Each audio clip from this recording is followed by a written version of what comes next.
Good morning, and welcome to the First Unitarian Church of Providence, where we love beyond belief. We welcome you, whoever you are, whomever or however you love, and whatever you may believe. My name is Roxanne Stern, and I'll be the worship associate for today. A special welcome to those of you joining us remotely via YouTube, and we have our prayers that it works today. Thank you very much to Neil Bartholomew for filling in with that tech. During the summer, while our ministers are away, the worship committee hosts a series of services which are led by church members and friends, with music also provided by church members and friends. This morning, our guest speaker is Reese Robinson. Reese left her engineering and project management career in 2015 to pursue her passion for facilitating processes that empower people as they age.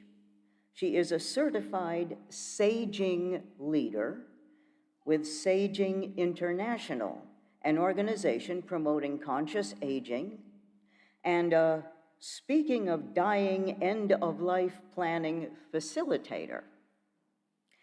She trained in interfaith spiritual direction through core and advanced programs in, pardon the pronunciation here, Atum O'Kane's Spiritual Guidance Wisdom School, and through the Sacred Art of Living's Anamkara Project.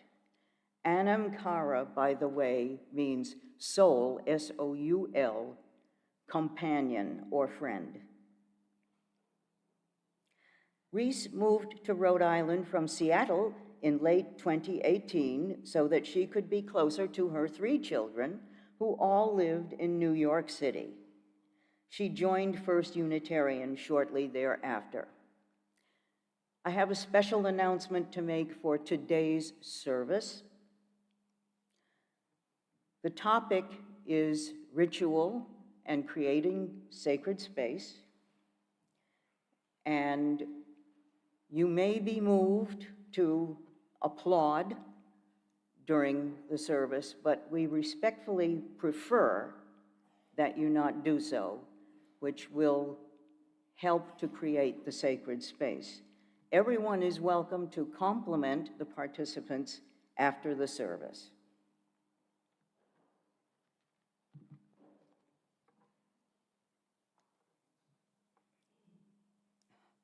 Tech. Okay. This morning, we're pleased to have Janice Okumian and Kai Robert Speaker, and who else?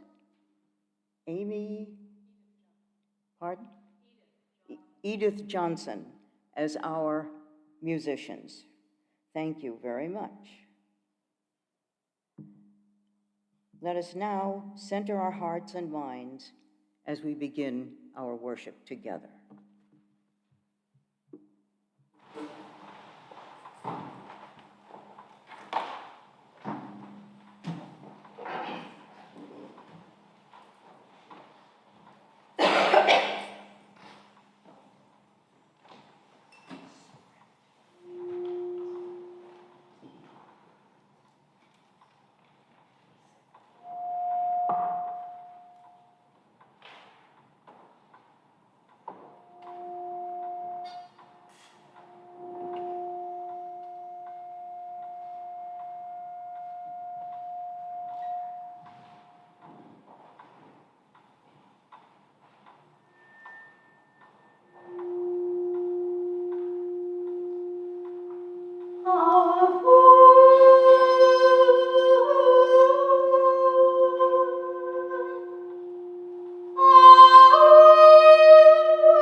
Look to this day, for it is life, the very life of life. In its brief course lies all the verities and realities of your existence, the bliss of growth, the glory of action, the splendor of beauty. For yesterday is but a dream, and tomorrow is only a vision. But today, well lived, makes every yesterday a dream and every tomorrow a vision of hope. Look well, therefore, to this day.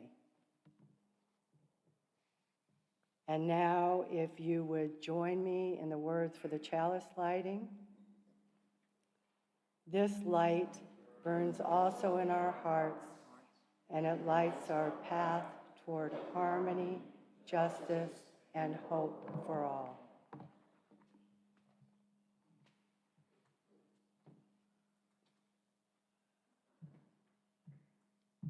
Now is our time of greeting. We invite you to stand and greet each other, and also, don't forget to wave to the folks who are joining us via YouTube.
As you return to your places, please remain standing, and we will share in our covenant.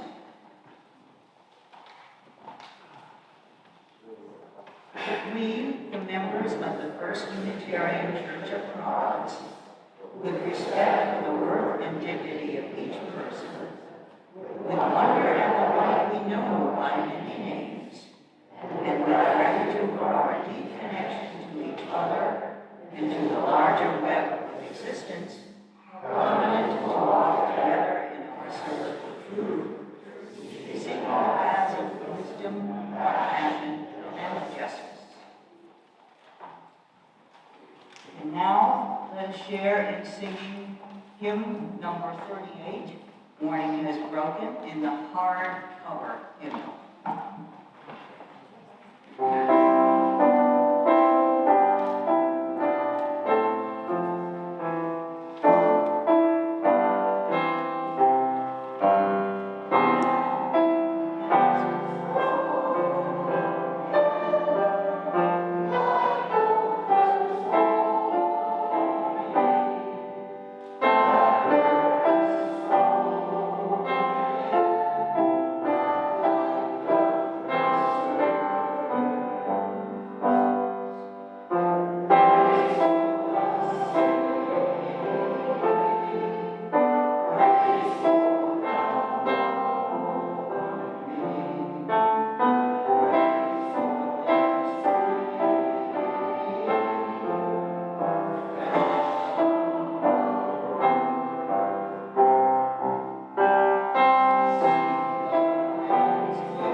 Today's reading is from the article, Tending the Rituals of Our Lives by the Grateful Living team. Grateful Living is a nonprofit organization that offers online and community-based educational programs and practices. Founded in 2000 by Brother David Steindl Rast, a Benedictine monk, part of Grateful Living's mission is to catalyze the transformative power of personal and social responsibility. Following is an excerpt from this article.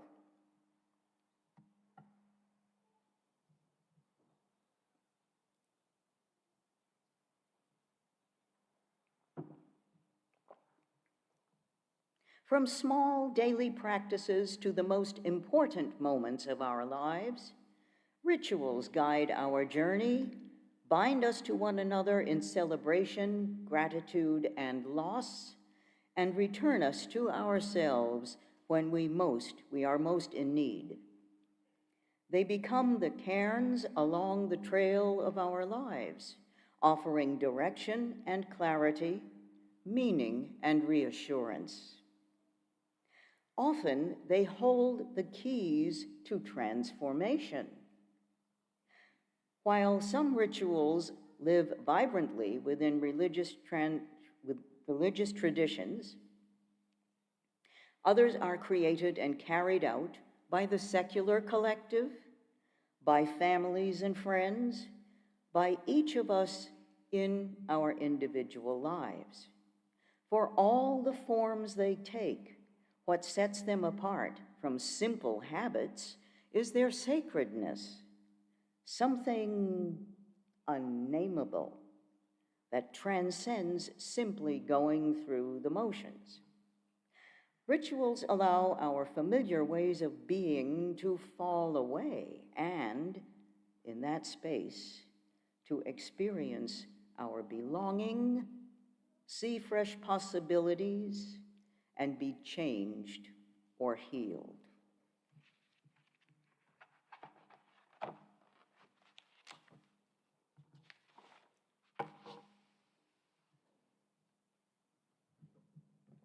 We'll now share the joys and sorrows and significant events and milestones that the congregation, members of the congregation, want to share with us this Sunday. Everyone is invited to write a joy, a sorrow, milestone, important event in the book that is on the drop leaf table at the back of the meeting house, and to light a candle representing that milestone from the source candle that stands atop the wooden holder that was carved for us by Sentage Haza, the congregation, our partner congregation in Transylvania. Today's joys, sorrows, and milestone. For all those people affected by war and conflict in the world today, Ukraine, Sudan, and others, may we end the insanity of war and find peace. In memory of my sister, Dale Smith, who lived with a birth defect from 1956 to 1966. Though her short life had challenges, she is remembered as a perpetually cheerful and brave child, and this was the month of her birth. We are grateful that we can share what's on our mind with each other. It makes all the difference.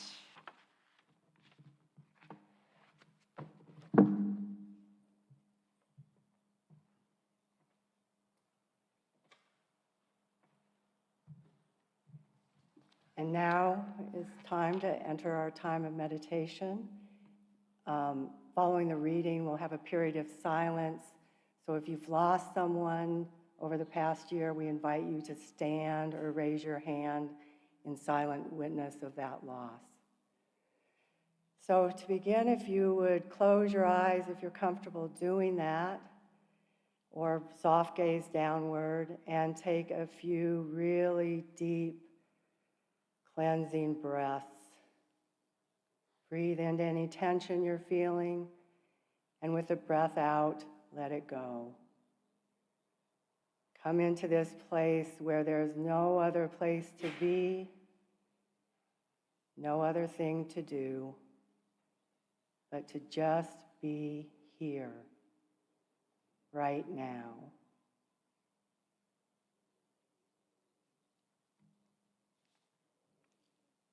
This is a piece of Wild Things by Wendell Berry. When despair for the world grows in me, and I wake in the night at the least sound, in fear of what my life and my children's lives may be, I go and lie down where the wood drake rests in his beauty on the water, and the great heron feeds. I come into the peace of wild things, who do not tax their lives with forethought of grief. I come into the presence of still water, and I feel above me the day-blind stars waiting with their light. For a time, I rest in the grace of the world and am free.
Good morning.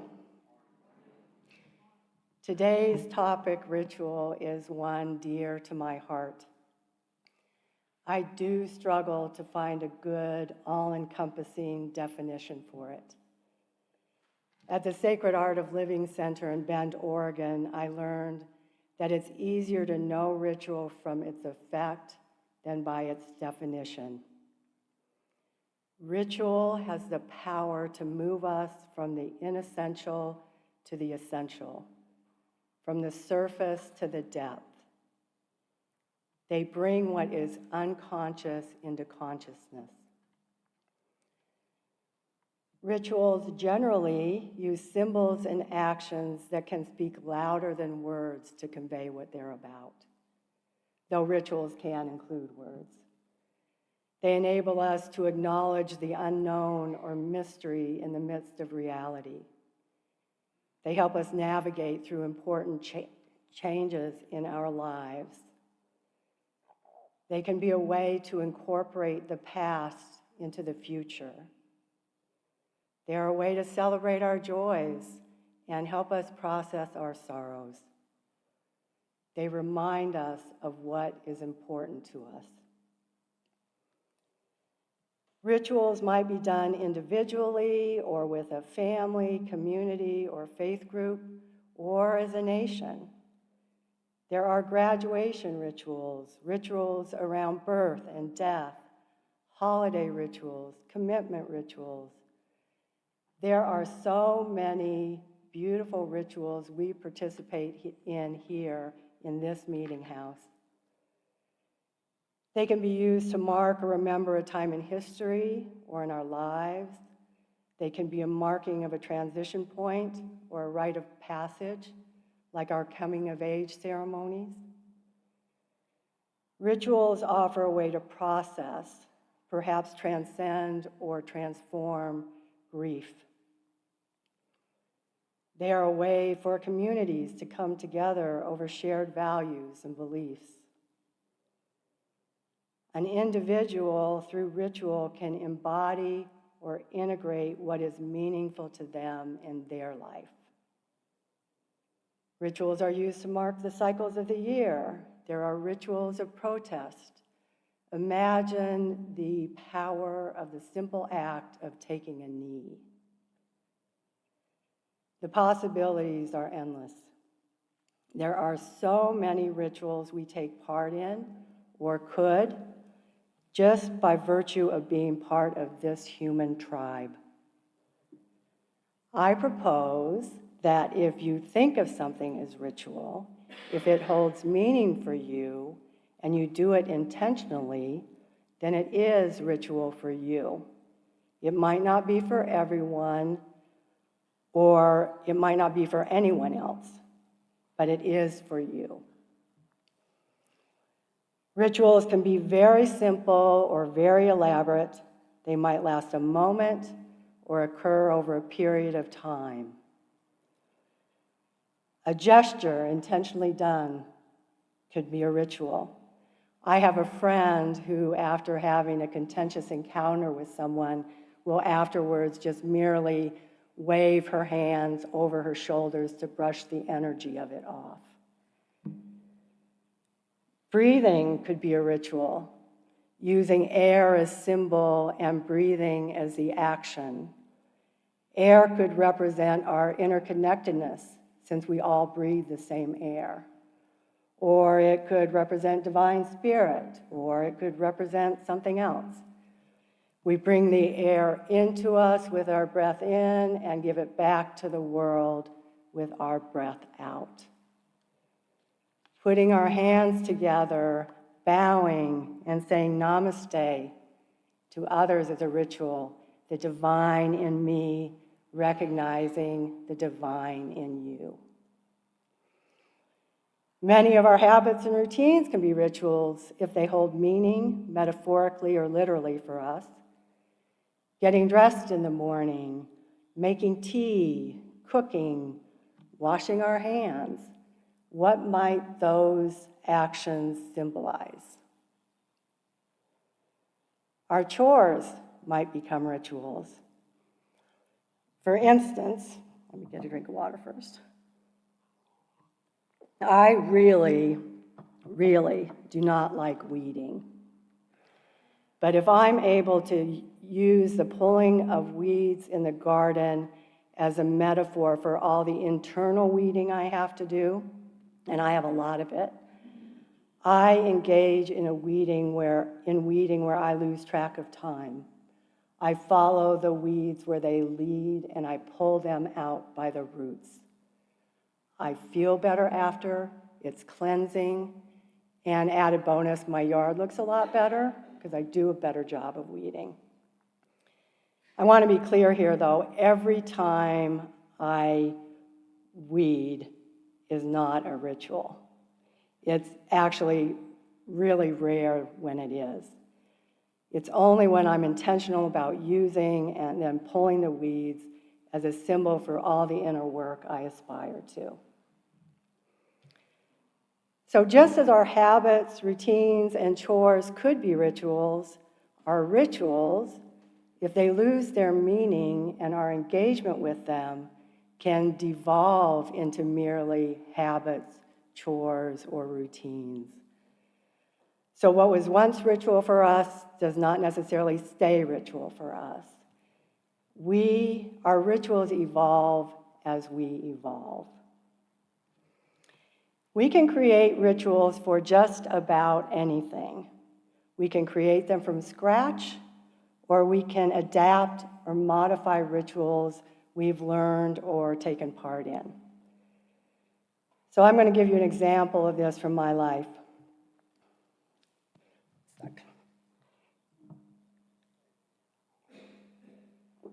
My dear sister Kate died by suicide 6 years ago. It totally surprised me and was devastating, as you can imagine. At the time, she had 3 young adult children who loved her and she loved them. They all knew this. They were in what you would call right relationship, which in some ways made it all that much more confusing. So I didn't know my sister's kids well at the time. We'd always lived in different places. I lived in Seattle. Her children lived in Atlanta. My sister had been living in a yurt on a beautiful piece of land in Colorado. Her children and I made arrangements to meet there at her place shortly after her death to take care of all those things one must take care of after someone dies. And I knew deep in my bones that we would need some sort of ritual to get us through this huge loss, this grief. About a year before this, I had learned a Celtic ritual that I found very powerful. It's one that's begin on the summer solstice and end on the fall equinox.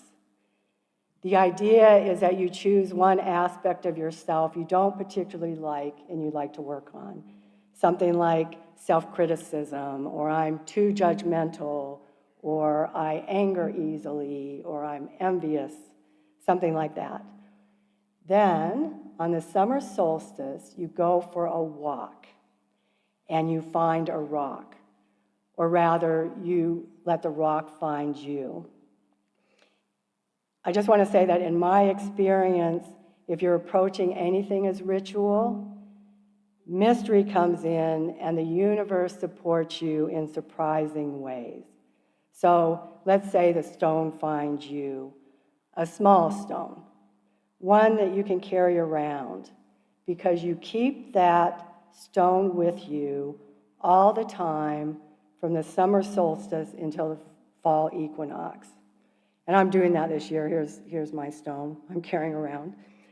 So every time you find yourself being self-critical or judgmental or envious or angry or whatever it is, you notice, and then you put the energy of it into the stone.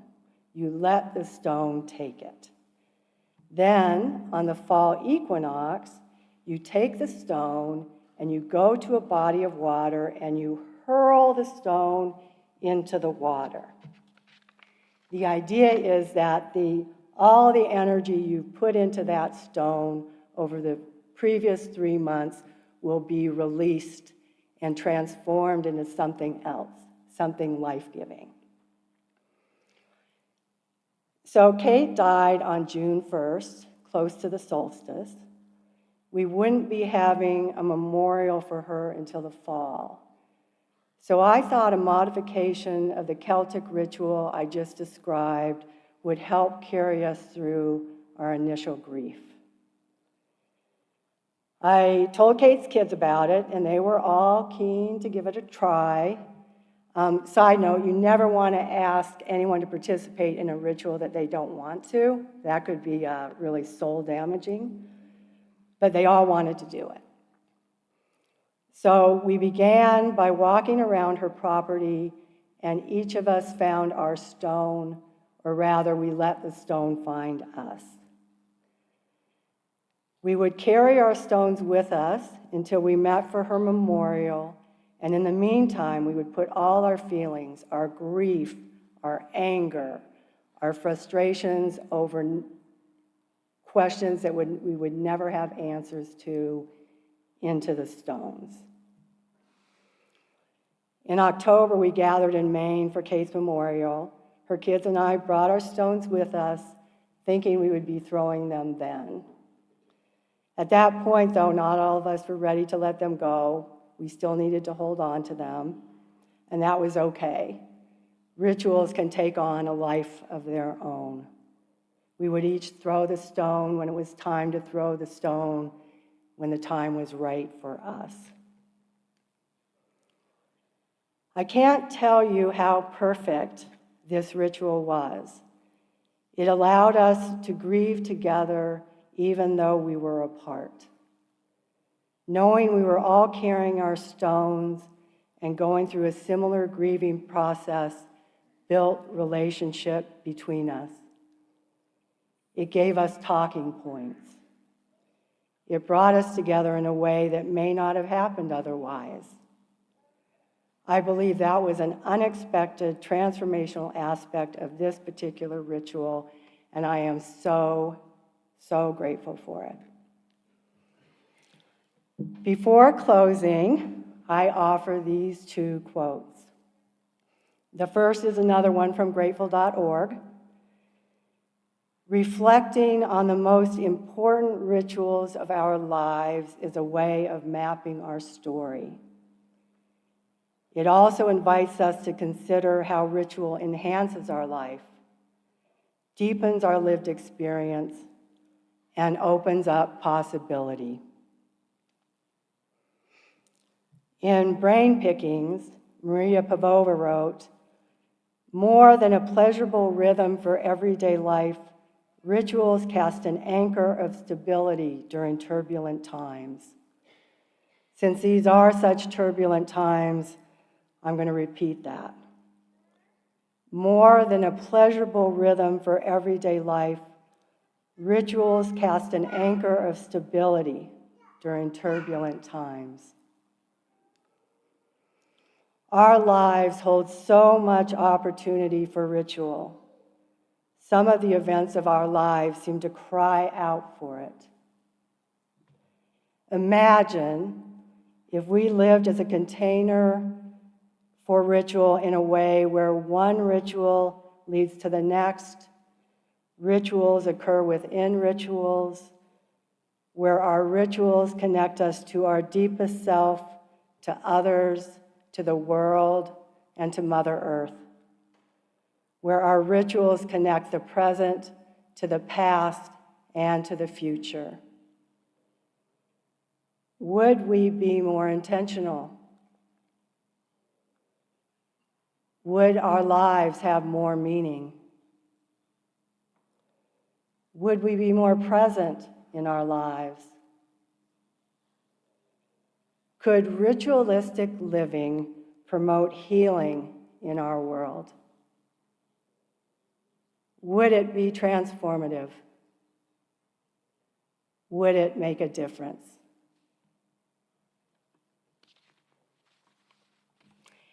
And now, if you would stand as you're able, we're going to read hymn 16, "'Tis a Gift to be Simple," and we will sing it through twice.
We have been warmed by fires we did not build.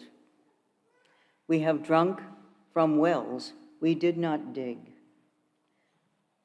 Now is the time that we accept the offering of the congregation. If you have been inspired by the work of this church, we appreciate your donations. You can even give by texting. If you go to our church website, you will find the directions for that there. Thank you for all that you give, all that you do, and all that you are.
Next week, John Green will be sharing his thoughts with us.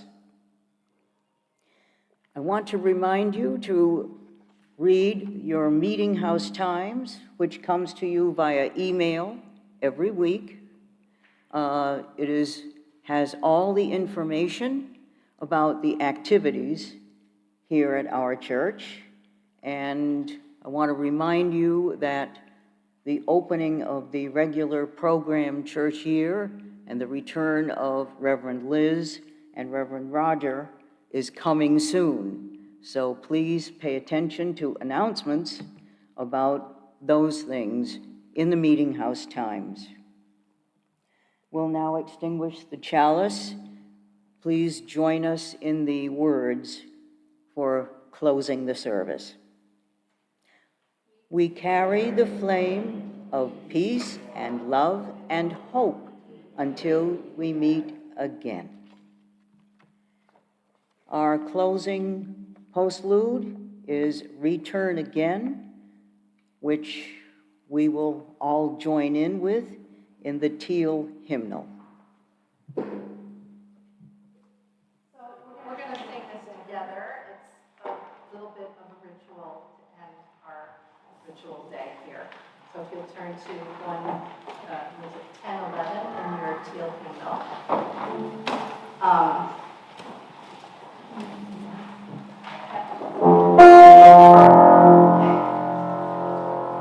We're just going to sing it through together twice. So if you see those numbers 1 and 2, we're going to sing the first part up to where it's up to the word soul, and then repeat.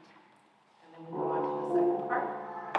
And so we'll sing part 1, part 2, part 2, part 1, part 1.